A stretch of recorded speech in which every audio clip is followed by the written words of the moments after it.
Spot light with Satish లో భాగంగా మనతో పాటు ఉన్నారు రెండు తెలుగు రాష్ట్రాల్లో సుప్రసిద్ధమైన అద్దంకి దయాకర్ గారు. కేసీఆర్ కాబోయే సీఎం, ఇప్పటికిప్పుడు ఎన్నికలు జరిగితే 78 సీట్లు వస్తాయి, రేవంత్ రెడ్డి సర్వేలో తేలిందని కేటీఆర్ అంటున్నాడు.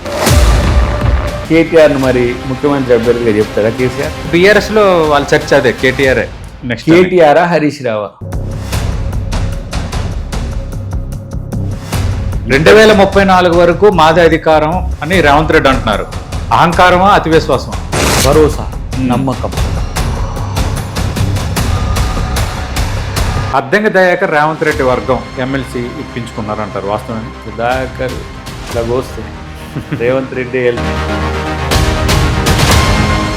నల్గొండ జిల్లా నేతలతో అద్దంకి దయాకర్ వైరం కొనసాగుతుందా, ఆగిపోయిందా? ఆ ఇష్యూస్ కూడా సరే ఆ సందర్భంలో వచ్చినాయి, ఆ ఫ్లక్చుయేషన్స్ కూడా. కోమటిరెడ్డి అద్దంకి దయాకర్ మధ్య గ్యాప్ లేదు ఇప్పుడు. నేను కోమటిరెడ్డి బ్రదర్స్తో కలిసి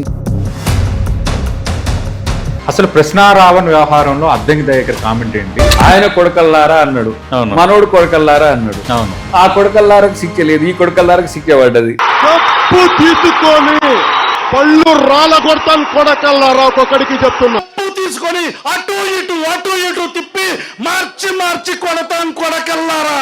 ప్రశ్నారావణ్ మాట్లాడింది కరెక్టా కాదా? హిందూ దేవతల దృష్టి వచ్చినప్పుడు ఈ దేశం యొక్క మూల సిద్ధాంతాలు వాళ్ళు కాబట్టి ఎక్కువ మంది బాధపడతారు. అంటే ప్రకాష్ రాజ్ మాట్లాడే ఏజెండా కాంగ్రెస్ ఏజెండా. బీజేపీ వాళ్ళు ఇప్పుడు ఏమని ఉన్నారు, వాళ్ళు హిందూ సమాజం లెక్కున్నారు. బీజేపీకి హిందూ సమాజానికి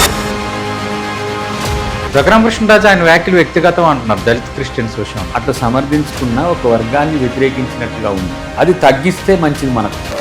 అందరూ ఒకే సమాజ వర్గానికి చెందిన నేతలు అద్దంకి దయాకర్ టార్గెట్. కోదండ రామ్ గారికి కేసీఆర్ గారికి రిఫ్ట్ వచ్చినప్పుడు కూడా నేను చేసిందేందో నాకు తెలుసు.